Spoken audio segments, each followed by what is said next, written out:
How's it going, everybody? I'm back here with another video, and today I want to talk about a movie that is as didn't just come out yesterday. It's been around for a long time, and I felt like I need to talk about it because I've got a newfound appreciation for this movie. Not that I didn't appreciate it before, but I watched it a couple days ago with my wife, and I was like, man, I think that'd be a pretty good video idea.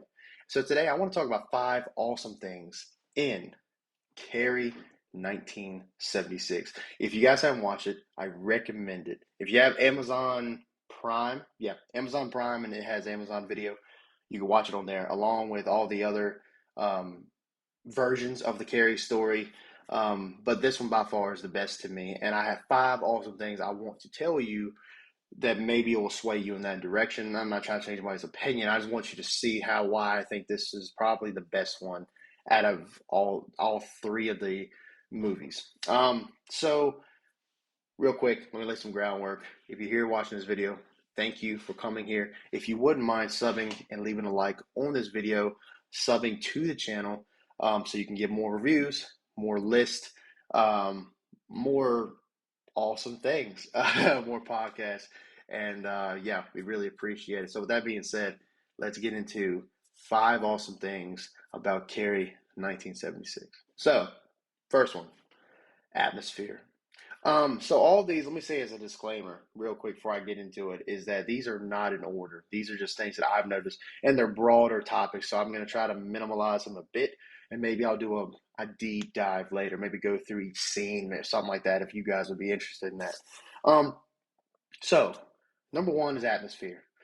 This movie, for being so old, has some of the best atmosphere in a film. In my opinion, it's dark, it's gritty. Just seeing that beginning sequence, right? And to this day, it makes me giggle. And I know, like, I'm a grown ass man. I'm 25 years old, but like the locker room scene where you're seeing all these girls like naked and they're like taking showers and shit. I mean, it is very, very 70s. You know what I mean? Makes me laugh to this day. You know what I mean? But just seeing that first scene where Carrie's in the shower, she's washing or whatever, and she, picks her hand back up and it's covered in blood, and she knows she's having her period, but she doesn't know that. So she starts freaking out, thinking she's dying because her mom never told her about it. But you know, what I'll talk about a little bit later. She never really knew what a period is, so she thinks she's dying, and like these girls are like just saying, "Plug it up."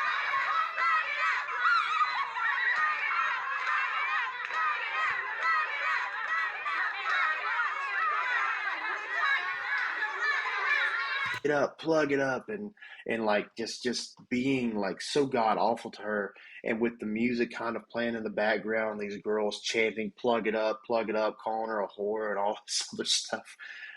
It just really set the tone, and I hate watching that scene as a. I consider myself a genuinely a good guy, right? But when I watch that, it makes me feel uncomfortable. And I think that's what it's supposed to do. It's supposed to put you in Carrie's shoes. Like if somebody was doing that to you, how you'd feel. Because like, the thing about it says like I've always heard like words, sticks and stones will break my bones, but words will never hurt me. I I'm sorry. I didn't say that as smooth. Hold on. Sticks and stones may break my bones, but words will never hurt me. There, that's better. um, you hear that your whole life, right? But words do hurt to it, and especially when it's coming down on you like that. Eventually, they start to hurt a bit. So I love that how dark and gritty and just really, really obscene that scene was because it made you feel uncomfortable. And as a viewer, that's all you want is you want to feel the movie. You know what I mean? And not to say that I want to walk in every film feeling uncomfortable. You know what I mean? But this one kind of sets that for you. Like, okay, this is Carrie's life, and these are the droplets that push her into this murderous state because everybody knows what happens at the end. So it's just this thing kind of bottles up into what comes later. And I think the atmosphere really does that. The atmosphere within the mother's house, how dark it is, these like religious pictures everywhere. When Carrie goes into her closet, the statue, this Jesus Christ statue, and it's like, dude, it's like, you know, I've never seen a more scarier like Jesus Christ statue in my entire life. and just very dark, very gritty. And I mean, I love it. I love the atmosphere. It just feels dark. It feels scary. And it's not like this movie is like overly scary. I'm sorry about that, guys. My phone has been going off even this early in the morning. But anyway, it's not overly scary, but I think the tone is what makes this movie so like dreary and dark and let's be honest, a little scary. I mean, moving on number two, the story. This kind of piggybacks off of atmosphere. I think this story is is interesting because it kind of has a little bit of realism in it, right? Like with bullying, right? Like bullying, even back then, right? Bullying was a thing. It's still a thing now. Like you don't hear about it, and you're probably not going to. But stuff like this does happen. You know, you have these kids who really try to go out of their way to hurt other kids and to gang up on people who can't defend themselves or who won't. Um, and so this movie is really set in realism when it comes to that and just how far the breaking point. I mean, I'm not going to talk about some of the things on here because we don't really need to talk about, but like I think that this movie has like that, very, you know, it's grounded in realism in that regard. And I've always loved that about the film. Just if you don't know, and maybe you're watching this and you're like, man, okay, well, I haven't really watched that in years, or I don't really remember. What's the story? Well, here's the story. So you have Carrie White. She's kind of a loner girl in high school, and the movie starts out with her getting her first period in the locker room after gym class, and she thinks she's dying, and she's trying to go to the girls' help, including a girl named Sue Snell, who's a pretty big character in the story, and they all kind of gang up on her and make fun of her because she doesn't know what a period is, and so like I said, it's the first kind of tiny droplet to what she ends up doing later. And so, like, she goes home to a very super religious, very, very, like, toxic mother who pretty much says that because she has a period because she's been a sinner.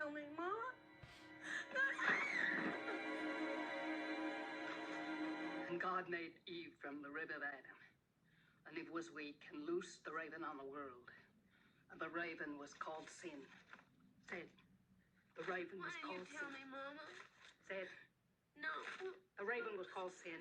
Ooh, Mama. And the raven was called sin. And first sin was intercourse. First sin was intercourse. I didn't sin, Mama. No. Say it. I didn't sin, Mama. First sin was intercourse. First sin was intercourse. First sin was intercourse. And the first sin was intercourse, Mama. I was so scared. I thought I was dying. And the girls, they all laughed at me and threw things at me. And Eve was weak. Say it. No, Mama. Eve was weak. No. Eve was weak. No. Eve was weak. And locks her in this closet with the scary Jesus statue, like I said. And and so what the movie is after that is like Carrie realizing she has these special abilities, so she's actually studying and reading up on how she can use these abilities. And she, while doing that, Sue Snell, the one who started the whole plug it up, throwing tampons at her in the locker room, thought it would be a good idea to let Carrie take her boyfriend to prom as kind of like a I'm sorry, give her a good time.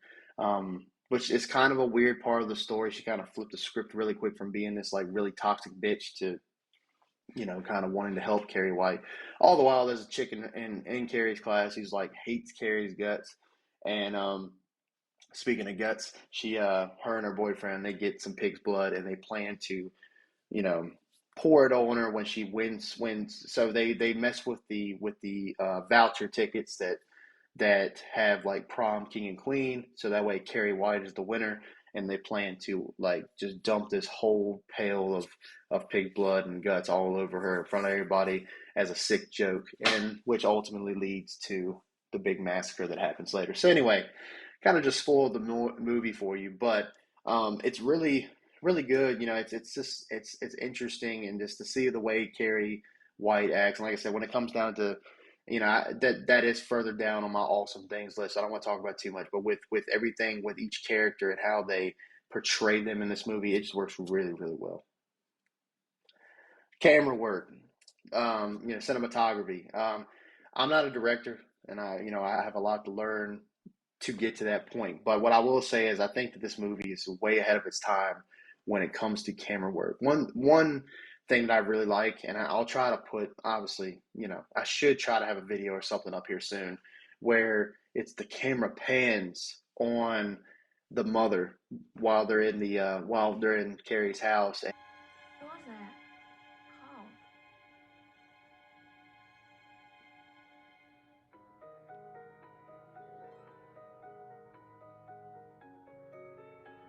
Yo, woman.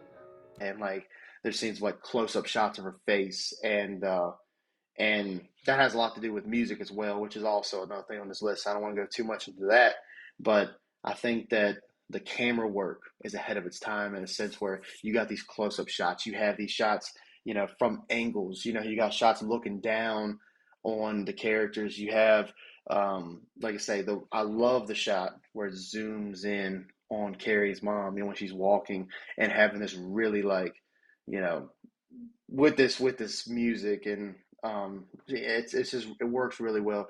The there's scenes of like at the very end, spoiler alert, when Carrie's mom is trying to kill Carrie, like this the scene of Carrie's on the ground looking up at her mom, and the camera is like perfect on her face, and I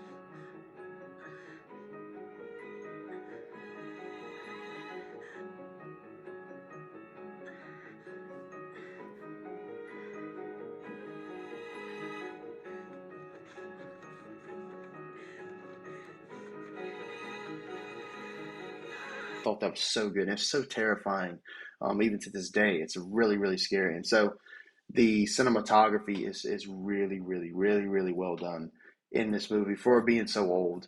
Um, and I don't think I've seen any other movies in current day that has a cinematography that Carrie has. So yeah, dude, cinematography is top notch for the time. Music, dude, the music is okay. So the music is not perfect. Okay, some of the musical cues are a little off, but I think that has to do with the times. But when the music is done right, it's done really, really well. One thing, and when I say music, I'm also just mean sound effects and stuff. Like the sound effect of Carrie using her abilities to this day, I really like. We could call you a cab. I'm sure she can walk home. And Carrie, you're dismissed from gym for a week. Just take study hall instead, okay? We're all sorry about this incident, Cassie. It's Carrie! It's kind of like the sharp pitch sound, like when she does something, like when she like takes a plate and knocks it off the counter without moving or anything, when she's using her telekinetic powers. That sharp noise, and I'll try to put it in the video if I can. But I think I love that, and I know it might seem corny, but I really, really like the sounds in this movie, like the sound effects and like the musical cues as well, like the music when she's walking like home from school, or like um, you know, honestly, the opening scene when you have all the naked, naked chicks all over the place. The music in that scene really sets it. It's a very dreary kind of tone because it's about to tell you this story that's kind of, even though it's supernatural elements, it's super grounded in realism and super dark.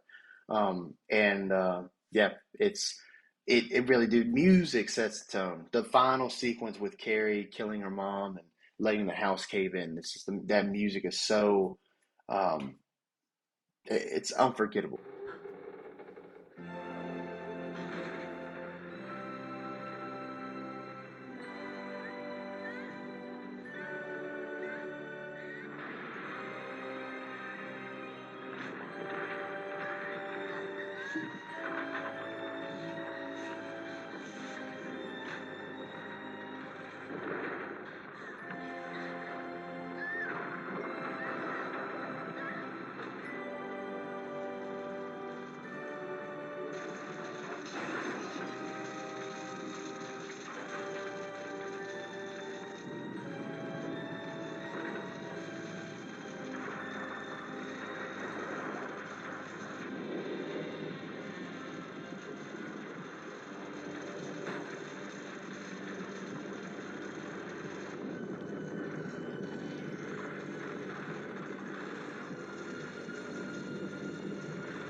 know what I mean? Like it's just it's really really good. I can't really put all the music in this video because it might get might get licensed here, copyrighted. But yeah, just get you'll see what I mean if you go watch it.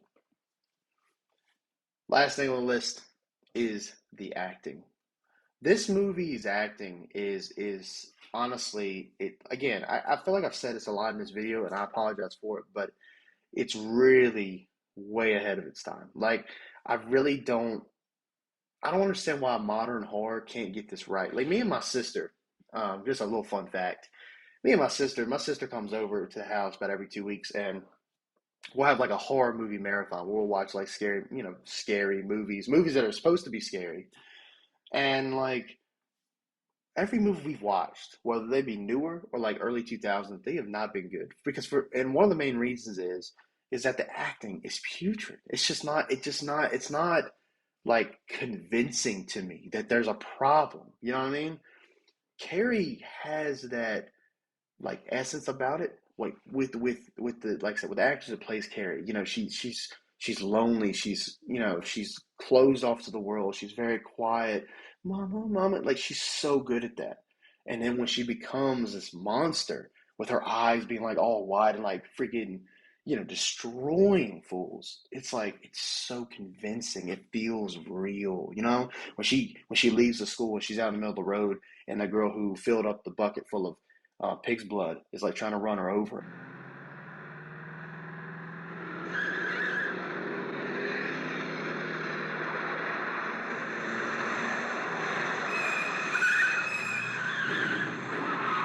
And she just looks at her like she's got this deadly stare.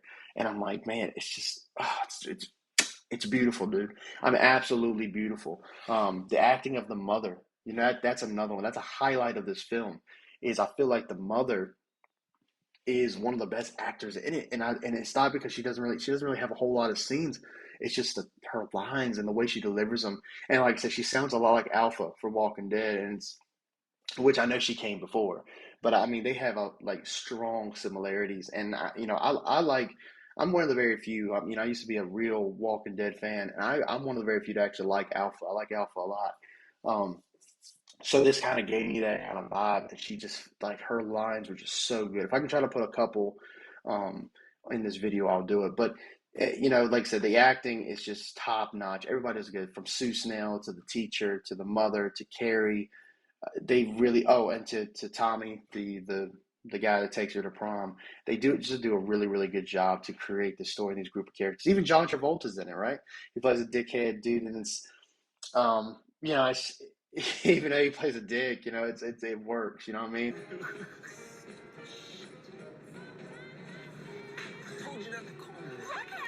Like it really, it's another factor that makes this movie like really memorable. So like, it's the acting is top notch, and for this movie to come out in 1976, I do believe it's way ahead of its time when it comes, especially when it comes to the acting. So anyway, look, that's five awesome things about Carrie in 1976. I might go through eventually, make another video where I'll kind of go in a bit more detail. I don't want to spoil the whole movie. I know I kind of did, but I don't want to go into like every little detail yet. But maybe that'll be something I'll do soon. Maybe I'll go through and do it. It'll be a longer video, probably about 30 minutes long, something like that. But maybe I can do that. So I don't know, but let me know what you guys think. Have you watched the original Carrie? Has it been a while, like you like me? Yeah, I recommend it. If you watch it again, and let me know. Like so, watch this video, leave, watch Carrie 1976, and come back. Leave in the comments and let me know what do you think about Carrie in 2022. Do you feel that this movie is ahead of its time, like I do? I think from the atmosphere, to the story, the cinematography, the music, and the acting alone really makes this movie pop. And it's not in the way of it's not super gory, it's not super horrific, but the tone of this film really gives it its edge, in my opinion. So let me know what you guys think. As always, like this video, sub to the channel for more of these kinds of videos, and we'll see you guys in the next one.